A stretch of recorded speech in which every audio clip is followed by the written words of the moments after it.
Welcome back to Luke's Properties YouTube channel. In this video, I'm going to walk you through the 6 steps to rent success. Let's get into it. So these are the exact steps that you're going to take to achieve rent success. And the way I've mapped them out is like a roadmap to your desired outcome. Now these steps are for someone who's set their business up and they're trying to get their first rent property. So if we look at step 1 down here.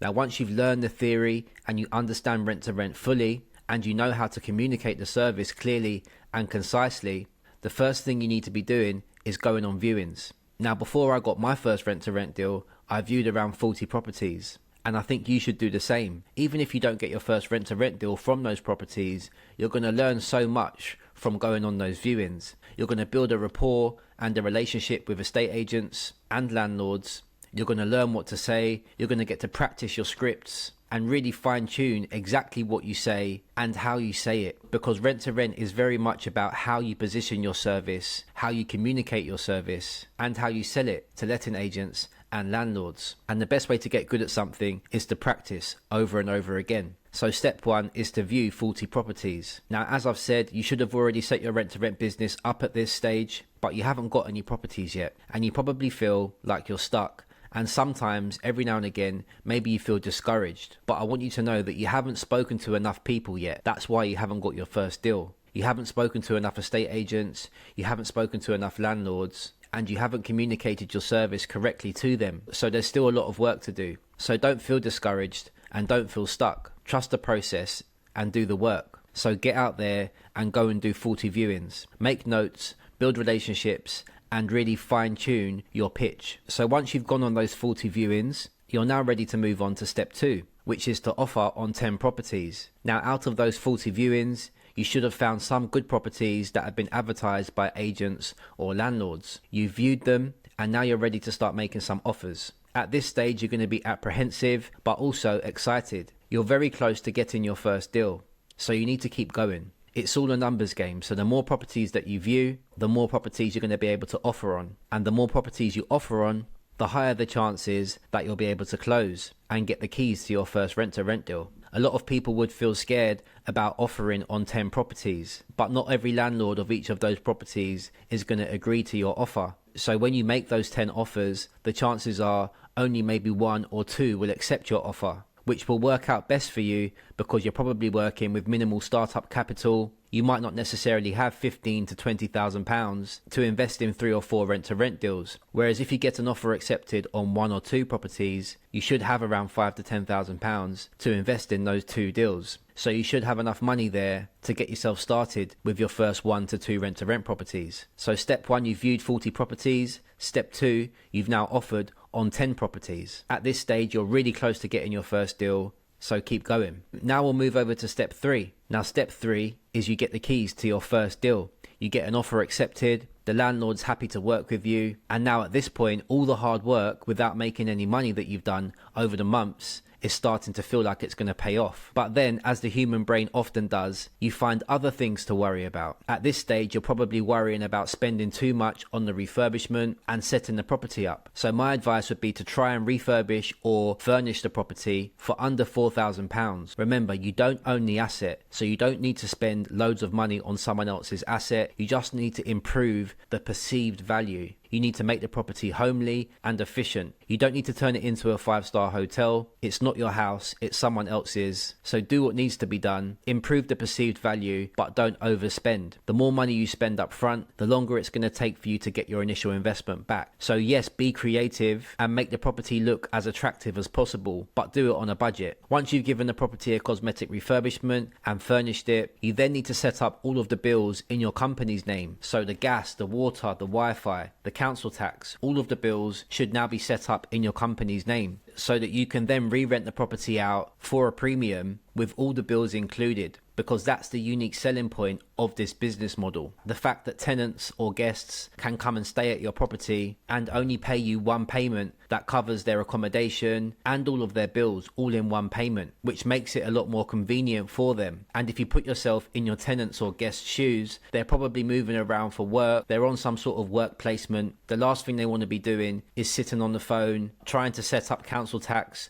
or gas and electric or Wi-Fi, especially if they're only planning on staying at the property for 3 to 6 months. They don't want to do that. They want to pay one payment, and they'll happily pay a premium payment for their accommodation and all of their running costs and bills included. So make sure you set up all of the bills in your company's name. Then we'll move on to step 4, which is that awkward moment where you've refurbished the property, you furnished it, but you don't have any tenants yet. I've been here many a time, and some of my students have been here many a time. And it's an awkward in-between phase of when you acquire the property, but you also have to now find tenants to pay you the premium rent. And remember, the clock's ticking because you've agreed to pay a guaranteed rent to the landlord. So you need to move quickly because time is of the essence. A way that you could try and avoid this awkward phase is to market the property before you even have it. Maybe you could advertise some dummy ads on Spare Room and start to collect some warm leads from people who want to rent the property from you. I've done this many a time in the past. It's a good way of getting ahead, because if you've already got the contact information of potential tenants, then rather than taking a couple weeks to advertise the property, to do viewings, you've already got contact information of your ideal tenants. You can start approaching them maybe a couple weeks before you even get the keys to your first rent-to-rent property.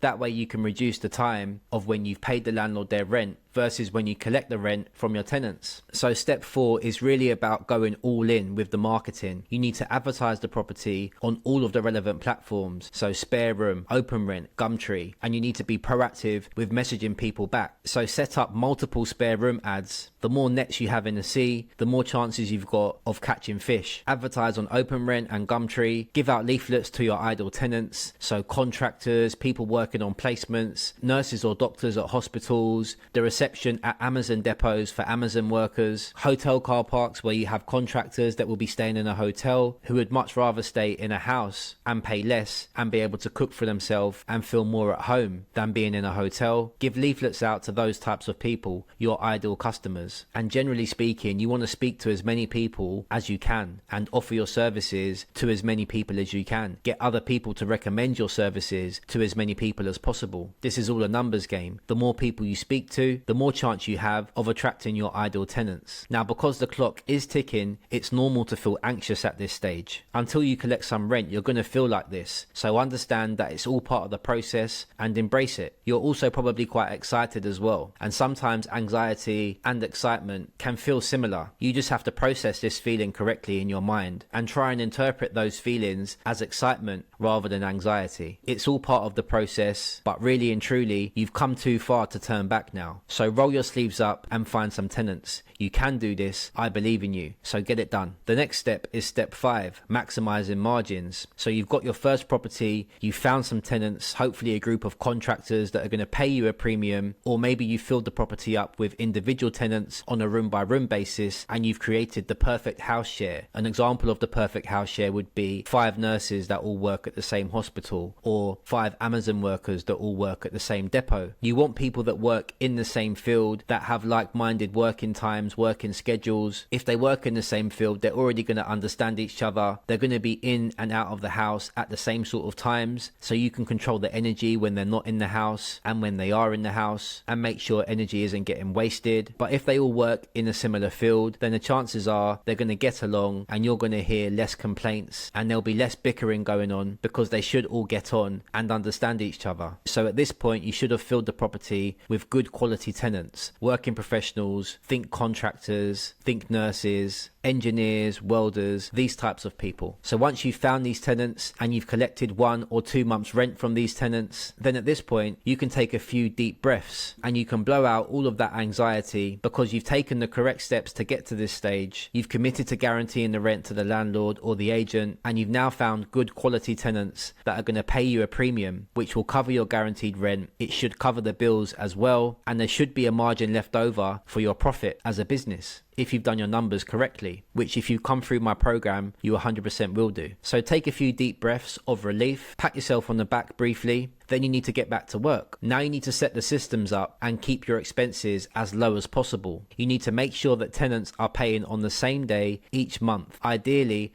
around the same time that you have to pay the guaranteed rent and the bills. If you line this up correctly, then when you collect the rent from your tenants, you should be able to pay the landlord their rent, pay all of the running costs, and then you'll clearly be able to see what's left over and that margin will be your profit as a business. If you can sync those payments to take place at the same time, it's going to make your business more predictable and easier to understand. You're going to know how much money you've made, you're going to know how much your profit is, and by setting yourself up this way, it will be easier for you to grow and scale, because your business can then become quite predictable. You know when the money's coming out and you know when the money's coming in. So try and line up those payments to come out and go in on the same day. Now you should be at step 6, and congratulations, because now you're in business. You should feel proud of yourself, and now you need to document the process on social media. This will help you grow your brand, build trust with potential new clients, and ultimately it's going to make you a better entrepreneur. By documenting your journey, you're going to be able to look back and see where you can improve. This will also encourage people to contact you. By documenting your journey, you're going to build trust. Think of it almost like an online CV. By documenting your journey and showing people that you actually do what you say you do, it makes people gravitate to you and it builds trust in the marketplace. So the next time you're approaching a landlord, if they somehow stumble on your social media accounts, they can see that you do this day in and day out, and that makes them a lot more comfortable with working with you. So at this point, you should definitely feel proud of yourself, and you should be documenting the process on social media to grow your brand. This will encourage more business and build trust. You're off the ground, and you should now be making at least £600 to £1,000 per month in profit from your first deal. It's now time to kick on again. So now go back to steps 1 and 2 and repeat the process. You should use property number 1 as a case study. Use photos and videos for content. Show potential clients your work. Maybe you could invite landlords to come and have a look at your first property and see how you run things, see how you work. This will help you build even more trust, and that could sway them to want to work with you. You should be telling everyone about your business, and the goal now is to go from 1 to 4 properties in the next 6 to 12 months. At this stage, you're now where you dreamed of being at step 1. You're in the game, and it's time to push to the next level. So this is the journey to getting your first rent-to-rent property. These are the steps that you're going to take to get started. Just to summarize: step 1, view 40 properties. Step 2, offer on 10 properties. Step 3, you get your first deal. Step 4, awkward moment where you have to find tenants. Step 5, maximize your margins. And step 6, congratulations, you're in business, and it's time to kick on again. I hope you've enjoyed this video, guys. If you feel like you still need some support and you want a mentor to guide you through this process, then I'll leave a link in the video description below where you can book a free call with me, and I'll map out your next steps going forward. And if you want to work with me, there'll be an option for you to do so. So click the link in the video description below. If you want to watch another video where I break down exactly how to build your rent-to-rent business step by step, then watch this video next. I hope you've enjoyed this video, and as always, I'll see you on the next one.